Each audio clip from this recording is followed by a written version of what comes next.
আসসালামু আলাইকুম বন্ধুরা, আশা করি সবাই ভালো আছেন। আপনারা এখন স্ক্রিনে যে ডিজাইন বান্ডেলটি দেখতে পাচ্ছেন, এটি একটি ভ্যালেন্টাইন ডিজাইন বান্ডেল। আপনারা সবাই জানেন যে এখন ভ্যালেন্টাইন্স ডে মাস চলছে এবং এই সময়ে মার্কেটে এই ধরনের ডিজাইনের প্রচুর চাহিদা থাকে। আমি এই ডিজাইন বান্ডেলটি অ্যাডোবি স্টকের একটি অত্যন্ত জনপ্রিয় বা পপুলার শপ থেকে চুজ করেছি। আপনারা জানলে অবাক হবেন, এই শপটি এই পর্যন্ত 25,000-এরও বেশি সেল করেছে। আর এই বান্ডেলটি বর্তমানে তাদের অন্যতম টপ সেলিং একটি ডিজাইন। তাই আজকের ভিডিওতে আমি আপনাদের দেখাবো এই বান্ডেল থেকে একটি ডিজাইন আপনারা কিভাবে একদম প্রফেশনাল ভাবে অ্যাডোবি ইলাস্ট্রেটরে তৈরি করতে পারেন। ভিডিওটি শেষ পর্যন্ত দেখলে আপনারা এই ধরনের ট্রেন্ডিং ডিজাইন তৈরির পুরো প্রসেসটি শিখতে পারবেন। তো চলুন আর কথা না বাড়িয়ে সরাসরি চলে যাই ইলাস্ট্রেটরে।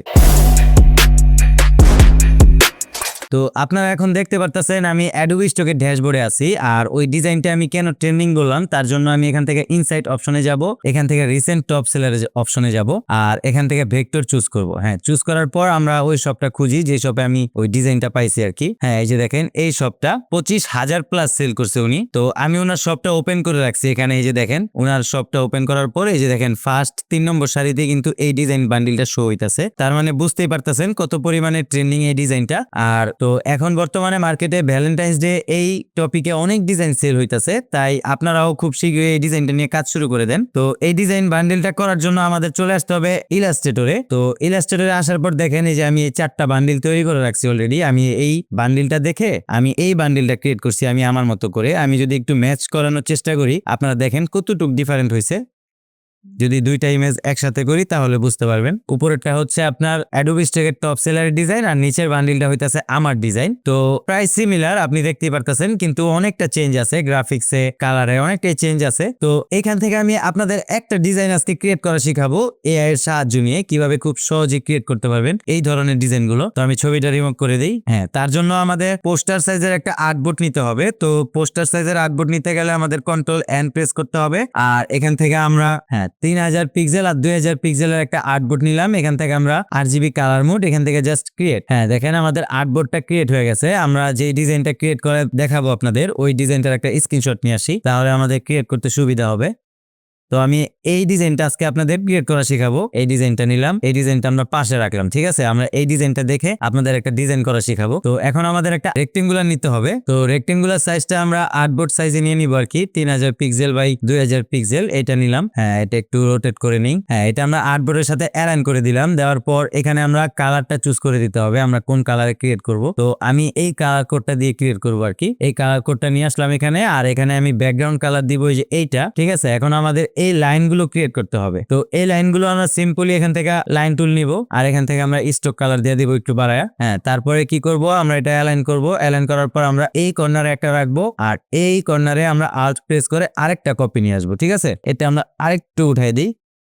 হ্যাঁ, দেখেন এই দুইটা শেপ এখন আমরা কি করব, একসাথে কন্ট্রোল জি প্রেস করে গ্রুপ করব। তারপর এটা আমরা আর্টবোর্ডের সাথে অ্যালাইন করে দিলাম। হ্যাঁ, তারপরে আমাদের এইভাবে লাইন নিতে হবে। লাইন নেওয়ার আগে আমরা এখানে কি করব, আমরা এখানে ব্লেন্ড অপশনটা ইউজ করব। তো এখানে ব্লেন্ড অপশন ইউজ করার জন্য আমাদের এটা আনগ্রুপ করি, আমরা অ্যালাইন করার জন্য এটা গ্রুপ করছিলাম। তো এই দুইটা একসাথে আমরা সিলেকশন করব, করার পর এখান থেকে অবজেক্ট, এখান থেকে ব্লেন্ড আর এখান থেকে ম্যাক আমরা এখানে ক্লিক করব। হ্যাঁ, ক্লিক করার পর এখান থেকে আমরা কি করব, এই যে ব্লেন্ড যে টুলটা আছে আমরা এখানে ডাবল ক্লিক করব। তারপর এখান থেকে এই যে স্টেপস এই অপশনটা চুজ করে আমরা কি করব, আর্ট দিয়ে দেই। হ্যাঁ, দেখেন আমাদের কিন্তু শেপগুলো বাইরে গেছে মাঝখানে। তো এখন আমরা এখানে কিবোর্ডের অ্যারো বাটন চাপলে আমাদের কমবে এবং বাড়বে আর কি। তো আমরা এখানে 11টা নিলাম, ঠিক আছে। 11টা নিয়ে জাস্ট ওকে, আমরা ছোট করে শেপটা নিলাম। তারপর আমরা কি করব, এটা অবজেক্ট থেকে এক্সপ্যান্ড করে দিব। হ্যাঁ, দেখেন এটা কিন্তু এখন আলাদা আলাদা স্টক হয়ে গেছে। তো এখন আমাদের আরেকটা লাইন টুল নিতে হবে এই পাশ দিয়ে। আমরা এই পাশ দিয়ে একটা, আর শিফট প্রেস করে রাখবেন অবশ্যই লাইনটা নেওয়ার সময়, তাহলে লাইনটা সোজা হবে আর কি। তো আমরা এখানে আরেকটা লাইন টুল নিলাম, আমরা আল্ট প্রেস করে আবার এখানে আরেকটা লাইন টুল দিলাম। তারপর দুইটা আমরা গ্রুপ করে আবার আর্টবোর্ডের সাথে আমরা অ্যালাইন করে দিব। হ্যাঁ, তারপর কন্ট্রোল শিফট জি প্রেস করলে আবারও আনগ্রুপ হয়ে যাবে। তারপর আমরা এই দুইটা একসাথে সিলেকশন করব, আবারও অবজেক্ট এবং ব্লেন্ড, এখান থেকে ম্যাক। তারপর আমরা এখানে আবারও প্লেন টুলে ডাবল ক্লিক করব, ঠিক আছে। আবারও এখান থেকে স্টেপস অপশনটা চুজ করব। তো এখান থেকে আমরা 8 দিয়ে দেই, ঠিক আছে। 8 দেওয়ার পর আমরা প্রিভিউটা দেখি কেমন লাগে। তো 8-এ ভালো লাগতেছে না, আমরা 7 দিয়ে দেই। হ্যাঁ, 7-এ মোটামুটি স্কোয়ার একটা শেপ চলে আসছে আর কি। যদি আরো কমাই তাহলে আরো ভালো লাগবে। তো আমরা 6 দিলাম, দেখেন আরেকটু স্কোয়ার সাইজ শেপ চলে আসছে। এখান থেকে জাস্ট ওকে, ঠিক আছে। এখন আমাদের এই শেপগুলোকে কি করতে হবে, সম্পূর্ণ স্টকগুলোকে আমরা একসাথে সিলেকশন করব। করার পর অবজেক্ট থেকে এক্সপ্যান্ড, তারপর আবারও অবজেক্ট, এখান থেকে এক্সপ্যান্ড করব। হ্যাঁ, দুইবার এক্সপ্যান্ড করলাম, কারণ একবার আমরা ব্লেন্ড অপশনটা এক্সপ্যান্ড করার কারণে চলে গেছে, আর একবার আমরা স্টক থেকে শেপ কালার নিয়ে আসলাম। হ্যাঁ, আর অবশ্যই আপনারা স্টক কালারটা দেখে নেবেন, যতটুকু প্রয়োজন অতটুকু স্টক কালার নেবেন। হ্যাঁ, এখন আমরা কি করব, স্টক কালারটা সিলেকশন করব, সম্পূর্ণ স্টক কালার সিলেকশন করে কন্ট্রোল জি প্রেস করে গ্রুপ করে দিলাম। গ্রুপ করে দেওয়ার পর এইটার আমরা কালার চেঞ্জ করে দিব। কালার চেঞ্জ করে আমরা এই যে এই কালারটা দিয়ে দিব। হ্যাঁ, দেখেন কালারটা দিয়ে দিলাম। তারপর আমরা ব্যাকগ্রাউন্ড শেপটা ক্লিক করে ধরে তারপর এটাকে কন্ট্রোল সি দিয়ে কপি করব, কন্ট্রোল এফ দিয়ে পেস্ট করব। তারপর এই লেয়ারটা আমরা একদম সবার উপরে নিয়ে আসবো, আর লাইন টুলটা আমরা একসাথে ধরবো, এই দুইটা শেপ ধরার পর আমরা রাইট ক্লিক করে জাস্ট মেক ক্লিপিং মাস্ক এখানে ক্লিক করলেই দেখেন আমাদের কিন্তু ব্যাকগ্রাউন্ডটা ক্রিয়েট হয়ে গেছে। দেখেন আমাদের কিন্তু ব্যাকগ্রাউন্ডটা ক্রিয়েট হয়ে গেছে। এখন আমাদের লাগবে কি এই মাঝখানের শেপটা, নাকি? এখন এই শেপটা আপনারা কিভাবে সহজেই ক্রিয়েট করবেন আজকে আমি খুব সহজেই দেখাবো। বন্ধুরা, ডিজাইনটির বাকি অংশ দেখার আগে আপনাদের জন্য একটি স্পেশাল সুযোগের কথা বলতে চাই। আপনারা অনেকেই আছেন যারা মাইক্রো স্টক মার্কেটে সাকসেস পেতে চান কিন্তু সঠিক গাইডলাইন পাচ্ছেন না, তাদের জন্য স্কিল আইটি বিডি নিয়ে এসেছে তাদের 14তম ব্যাচ। আপনারা শুনলে অবাক হবেন, তাদের এই কোর্সে 90% কাজই শেখানো হয় এআই বা অটোমেশন প্রসেস ব্যবহার করে, আর বাকি 10% ম্যানুয়ালি। অর্থাৎ আপনি অনেক কম সময়ে অনেক বেশি কাজ করতে পারবেন। তারা তাদের স্টুডেন্টদের সাকসেসের ব্যাপারে কতটা সিরিয়াস সেটা তাদের ফেসবুক পেজে গেলেই বুঝতে পারবেন। শুধু তাই নয়, তাদের ইউটিউব চ্যানেলে আপনারা প্রচুর ফ্রি রিসোর্স পাবেন। আর সব থেকে বড় কথা হলো, মাইক্রো স্টকে সাকসেস পাওয়ার জন্য যত ধরনের অটোমেশন টুলস বা প্রিমিয়াম এআই টুলস প্রয়োজন তার সবকিছুই তারা এই কোর্সের সাথে আপনাদের প্রোভাইড করবে। যারা এক জায়গায় সবকিছু শিখে প্রফেশনালি ইনকাম শুরু করতে চান তারা আজই এই কোর্সে জয়েন করতে পারেন। ভিডিও ডেসক্রিপশনে আমি তাদের ফেসবুক গ্রুপ এবং রেজিস্ট্রেশন ফর্মের লিংক দিয়ে দিচ্ছি। তো আমি যদি এখানে চলে আসি, এই যে দেখেন ফোল্ডারে আমি অলরেডি এই শেপগুলো তৈরি করে রাখছি। এই যে দেখেন এই শেপটা আমি এআই দিয়ে তৈরি করছি। তো এই শেপটা আপনি কিভাবে তৈরি করবেন আমি ক্রিয়েট করে দেখাবো না, আমি জাস্ট আপনাদেরকে বলে দেই যে এই শেপটা আমি কিভাবে ক্রিয়েট করছি। তো আমি জাস্ট এই ডিজাইনটার এই যে সিম্পলি এই ইমেজটার একটা স্ক্রিনশট নিলাম। নেওয়ার পর আমি যেই কোনো এআই কে যদি আমি এই ইমেজটা দিয়ে বলি যে আমার এই ইমেজটা দরকার বা এই ডিজাইনটা দরকার, কিন্তু আমার ডিজাইনটা সম্পূর্ণ ব্ল্যাক কালার হবে এন্ড আউটলাইন হবে। ঠিক আছে, আউটলাইন হবে কেন? কারণ আমরা এটা ট্রেস করার পর আমরা ইলাস্ট্রেটরে কালার ফিল করব। ঠিক আছে, আপনারা যেই কোনো এআই থেকে এই এলিমেন্টসের ইমেজ দিয়ে আপনারা একটা প্রম্পট বের করে নিয়ে আসবেন আউটলাইনের। তো আউটলাইনের প্রম্পট নিয়ে আসলে আপনি কিন্তু ইলাস্ট্রেটরে ট্রেস করার পর এটা কিন্তু খুব সহজেই কালার ফিল করতে পারবেন। তো আমি এটা কিন্তু এআই দিয়ে ক্রিয়েট করছি। আমি জাস্ট আপনাদের বলে দিলাম কিভাবে ক্রিয়েট করতে হয়, আপনারা ক্রিয়েট করে নেবেন এআই দিয়ে প্রম্পট বের করে। তো আমি এটা ক্রিয়েট করে রাখছিলাম এআই দিয়ে আগেই। তো এখান থেকে আমি সিম্পলি এটা ট্রেস করব। এখান থেকে আমি স্কেচ আর্ট এটা সিলেক্ট করে দিলাম। হ্যাঁ, দেওয়ার পর এখান থেকে জাস্ট এক্সপান্ড।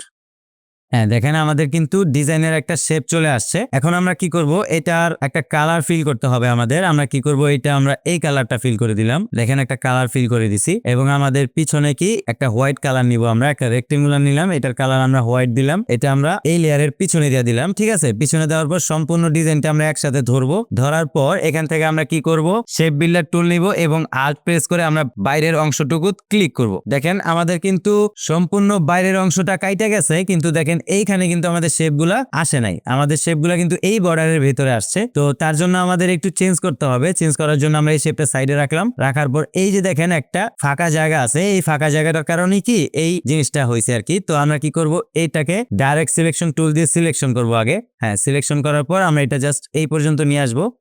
তারপর আমরা এইখান থেকে আবার এইটা সিলেকশন করব পাতগুলা, তারপর এইটা এই পর্যন্ত নিয়ে আসলাম। তো এটা কিন্তু আমি ডাইরেক্ট সিলেকশন টুল দিয়ে সিলেকশন করছি। তো এখন আমরা সম্পূর্ণ ডিজাইনটা একসাথে ধরবো। হ্যাঁ, ধরার পর এখান থেকে যদি আমি ইউনাইটে ক্লিক করে দিই তো এই শেপটা আমার আবার একটা শেপ হয়ে যাবে। আমি কি করব, আবারও এই কালারটা ফিল করে দিলাম। দেওয়ার পর আমরা কি করব, এইটা এই লেয়ারের পেছনে দিয়ে দিব। দেওয়ার পর আমরা আবারও সম্পূর্ণ ডিজাইনটা একসাথে সিলেকশন করার পর এখান থেকে আমরা শেপ বিল্ডার টুল নিয়ে জাস্ট বাইরে ক্লিক করব। দেখেন এখন কিন্তু প্রপার ভাবে আমাদের শেপটা ভিতরে আছে। তো এখন সম্পূর্ণ ডিজাইনটা আমরা গ্রুপ করব, কন্ট্রোল জি প্রেস করে গ্রুপ করে দিলাম। এখন আমরা এটা আর্টবোর্ডের সাথে অ্যালাইন করে দিই, আর যতটুকু দরকার আমরা অতটুকু বড় করে দিলাম। হ্যাঁ, ঠিক আছে, আমি এতটুকু না আরেকটু ছোট করে দিই। হ্যাঁ, এখন দেখতে একটু ভালো লাগতেছে। দেখেন ওই ডিজাইনটা দেখেন আর আমার ডিজাইনটা দেখেন, চেঞ্জ কিন্তু আছে, অনেকটাই চেঞ্জ আছে। তো আমি কিন্তু ওর ডিজাইনটা হুবহু কপি করি নাই, মোটামুটি আমাদেরটা একটু ইউনিক হয়েছে। আপনারা যদি কালার গুলো চেঞ্জ করে দেন তাহলে কিন্তু আরো ইউনিক হয়ে যাব। আমি জাস্ট আপনাদের একটা ধারণা দিলাম যে আপনারা কিভাবে এই ধরনের পোস্টার ডিজাইন গুলো খুব সহজেই করতে পারেন। তো এখন এই ডিজাইনটা আপনারা অ্যাডোবি স্টকের জন্য ফাইল রেডি করবেন কিভাবে, আমরা সব বাড়তি যে জিনিসগুলো আছে এগুলো আমরা কাইটা দেই। কাইটা দেওয়ার পর সম্পূর্ণ ডিজাইনটা একসাথে ধরবো। ধরার পর এখান থেকে অবজেক্ট থেকে এক্সপ্যান্ড অ্যাপিয়ারেন্স আমরা আবারও এক্সপ্যান্ড করে দিলাম, কারণ যদি কোনো পাথ থাইকা থাকে বা স্ট্রোক থাইকা থাকে ওইটা সেভ হয়ে যাবো। কন্ট্রোল জি দিয়ে আমরা সম্পূর্ণ ডিজাইনটা গ্রুপ করব, তারপর ইপিএস 10 সেভ করে আপনারা কিন্তু এই ডিজাইনটা যেই কোনো মাইক্রো স্টকে আপলোড করতে পারবেন, কোনো সমস্যা নাই। আর এটা কিন্তু শাটার স্টকে অ্যাপ্রুভ করবে, কোনো সমস্যা হবে না। আর এইটা আপলোড দেওয়ার সময় আপনাদের এআই টিক মার্ক দেওয়া লাগবে না, যেহেতু এটা ম্যাক্সিমাম কাজ আপনারা ম্যানুয়ালি করছেন, না দিলেও সমস্যা নাই। আর যদি আপনারা মনে করেন যে আপনাদের অ্যাকাউন্টের সমস্যা হওয়া থেকে বাঁচাবেন, তাহলে আপনারা অ্যাডোবি স্টকে আপলোড করার সময় এআই টিক মার্ক দিতেও পারেন, কোনো সমস্যা নাই, না দিলেও কোনো অসুবিধা হবে না। ব্যাস তৈরি হয়ে গেল আমাদের ভ্যালেন্টাইন স্পেশাল ডিজাইন। আশা করি আজকের এই টিউটোরিয়ালটি আপনাদের ভালো লেগেছে এবং আপনারা নতুন কিছু শিখতে পেরেছেন। ভিডিওটি ভালো লাগলে একটি লাইক দিবেন এবং এই ধরনের টিউটোরিয়াল আরো পেতে চ্যানেলটি সাবস্ক্রাইব করে পাশেই থাকবেন। কোনো প্রশ্ন থাকলে কমেন্টে জানাতে ভুলবেন না। সবাই ভালো থাকবেন, সুস্থ থাকবেন, আল্লাহ হাফেজ।